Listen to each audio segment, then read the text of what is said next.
अच्छा फ़खर, क्या आपकी भी यही राय है कि कोई मसला नहीं है, खामखा का इशू बनाया जा रहा है या इसके इम्प्लिकेशंस हो सकते हैं?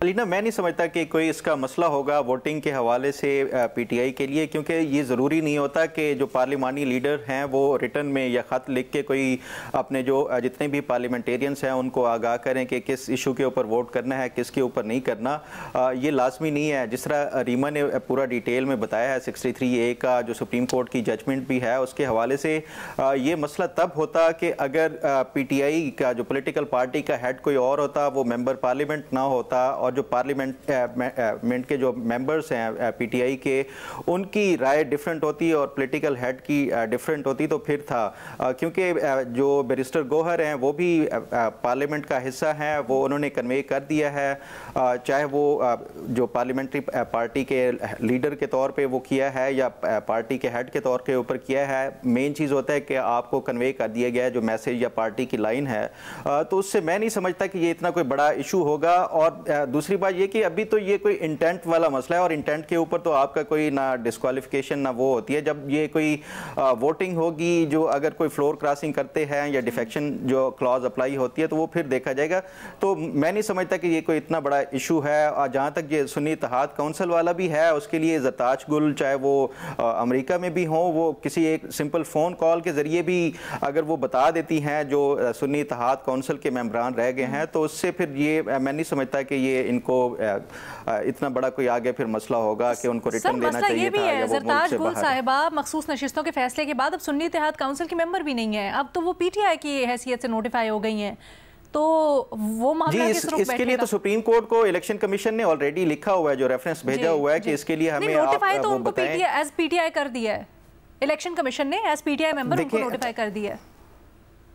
नोटिफाई करना या उसको बतौर एक पार्लियामेंट के मेंबर के नोटिफाई करना, मेरा ख्याल है कि वो अभी तक नहीं हुआ। उनके ये एक्सेप्ट कर लिए गए हैं जो इन्होंने अपने एफिडेविट थे, वो सुप्रीम कोर्ट का जब इसके ऊपर पूरी जो रेफरेंस भेजा गया है उसकी एक डिटेल आएगी तो उसके बाद ही मेरा ख्याल है कि उनको बतौर पीटीआई के रुकन के तौर के ऊपर नोटिफाई किया जाएगा। अभी जस्ट उनके एक्सेप्ट कर लिए गए हैं जहाँ तक मैं समझता हूँ। ये शायद रीमा उमर बेहतर बता सकती हैं। आप सही कह रहे हैं, वो इलेक्शन कमीशन ने 39 मेंबर्स को जिनको पीटीआई की हैसियत से नोटिफाई किया था ना, वो लिस्टें जारी हुई थी, उसमें ज़रताज गुल का भी नाम था और उनको पीटीआई के मेंबर के तौर पर किया गया था, नोटिफाई करें उसको, जी, जिन्होंने अपने कागजात नामजदगी पीटीआई के उसके ऊपर किए थे उनको वो किया था। बाकी जो 41 थे जिन्होंने आजाद के तौर पे किया था उनमें है, तो फिर ये पीटीआई के भी साथ ये किस तरह हो सकता है? ये मैं नहीं समझता कि ये आजाद भी हो और पीटीआई के रुकन के तौर पे ऊपर किया है। और आज उसमें ज़रताज गुल साहिबा थी, लेकिन जो नेशनल असेंबली की वेबसाइट है उसमें अपडेट नहीं हुआ रिकॉर्ड, उसमें अभी तक वो सुन्नी इत्तेहाद काउंसिल की मेंबर ही आ रही हैं, तो ये भी थोड़ा सा मसला है। अलीना, इसमें दो लिस्टें थी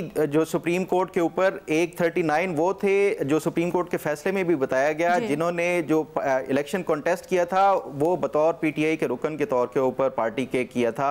41 वो थे जिन्होंने बतौर आज़ाद किया था, बाद में उन्होंने सुन्नी इत्तेहाद काउंसिल ज्वाइन की थी जो 3 दिन का टाइम पीरियड दिया गया था। तो वो 41 वाला मामला अभी तक सुप्रीम कोर्ट के पास है जो इलेक्शन कमीशन ने अपना एक ज़रताज गुल इज इन द 39 जिन्होंने पीटीआई के उसके ऊपर लड़ा था।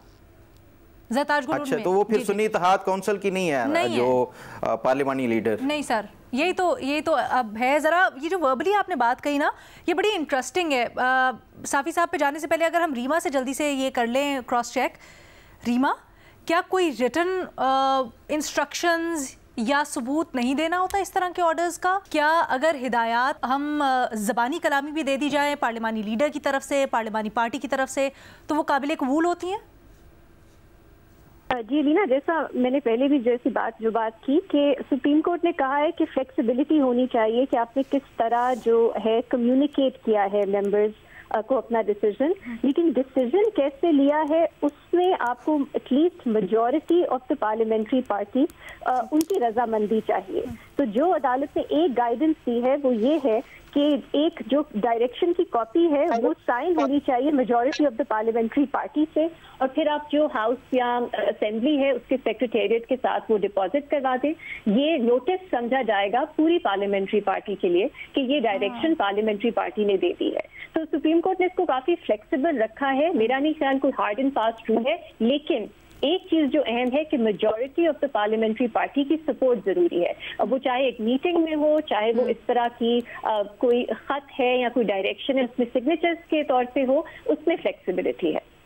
अच्छा, हमारे नुमाइंदे के मुताबिक बैरिस्टर गौहर दावा तो कर रहे हैं कि मिनट्स ऑफ द मीटिंग भी दिखाए जाएंगे, बट अब लेट्स सी कि किस हद तक ये जाएंगे। SIC वाला मामला मैं आपसे बाद में आके करती हूँ, पहले साफ़ी साहब का तज्जिया जानते हैं। साफ़ी साहब, ये जो पूरी की पूरी सूरत हाल है, पार्लियामानी पार्टी का लीडर ना बनाना, गौहर साहब का खुद सेनेट में पार्लियामानी लीडर होते हुए मामलात को हैंडल करना, और ऊपर से कानूनी टेक्निकलिटी का फ़ायदा उठाते हुए अथॉरिटी इस्तेमाल करना, आप इस सबको किस तरह से देख रहे हैं?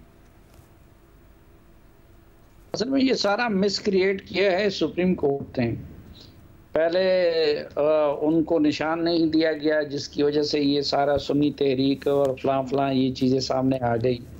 फिर उसके बाद ये जो फैसला दिया कि सीटें PTI को मिलनी चाहिए, तो उसमें भी बहुत सारे सवालात वो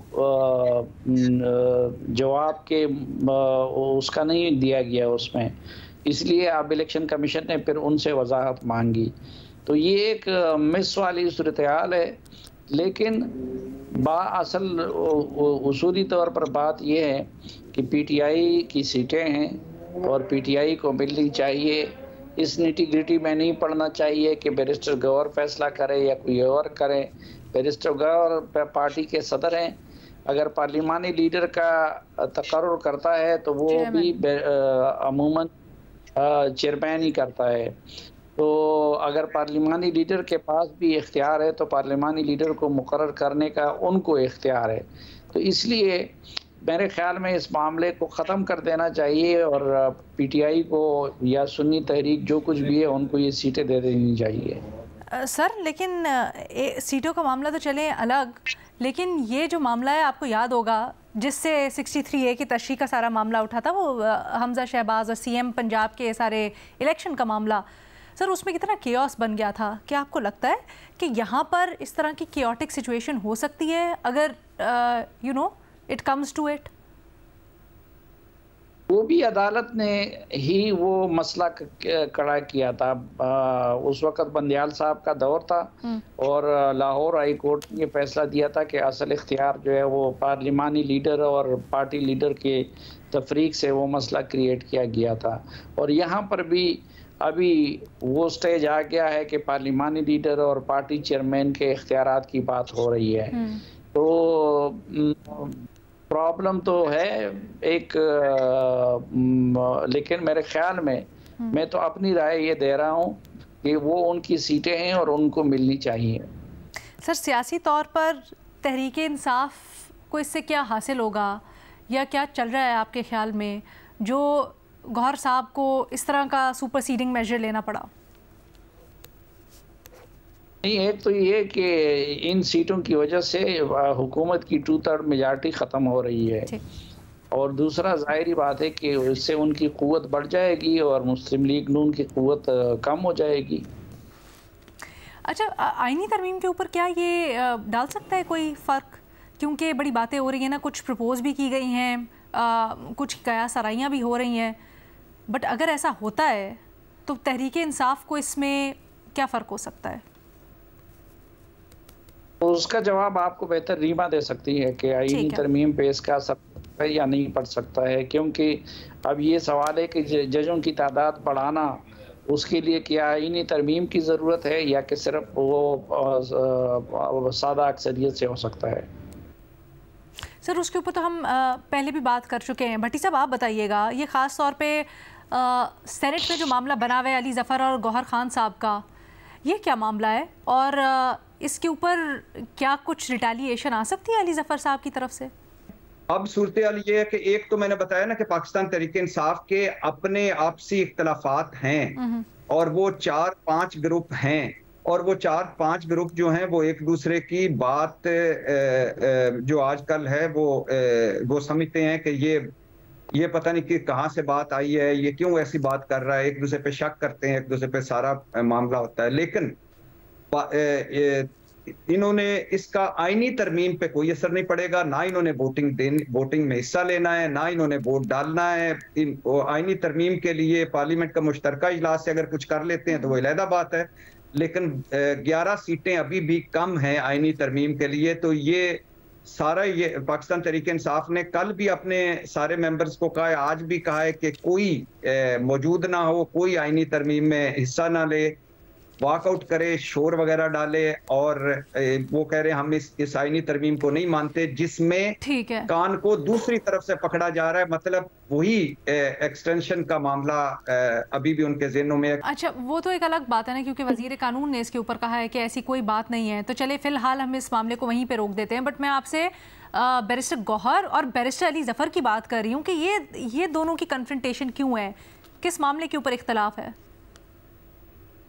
मैडम शेख, आपको एक शायद कुछ दिन पहले या 2-3 हफ्ते पहले अलीमा खान साहबा का एक बयान आपने शायद सुना होगा कि इमरान खान को जब गिरफ्तार किया गया तो अली जफर साहब पूरे प्रोटोकॉल में फिर रहे थे, और मैंने अली जफर साहब को कहा कि इमरान खान को कम से कम अटक जेल में एक मैट्रेस ही पहुंचा दें। लेकिन उन्होंने पहले मेरी कॉलें नहीं सुनी और फिर मेरे मैसेज का जवाब नहीं दिया। और बैरिस्टर गौर और अली जफर की भी सियासी कमेटी की कोर कमेटी मीटिंग में भी 2-3 मामलात पर बड़ी बहस और मुबाहिसा हो चुका है। और अली जफर साहब और जो हैं उनके बहुत सारे ऐसे इकदाम हैं जो पाकिस्तान तहरीक इंसाफ जिन्होंने ओन नहीं किया, लेकिन चूंकि अभी इमरान खान अली जफर साहब कह रहे हैं कि इनको कंटिन्यू करें, तो इसलिए ये आपसी इख्तलाफात हैं जिसकी वजह से ये सारी चीजें सामने आ रही हैं।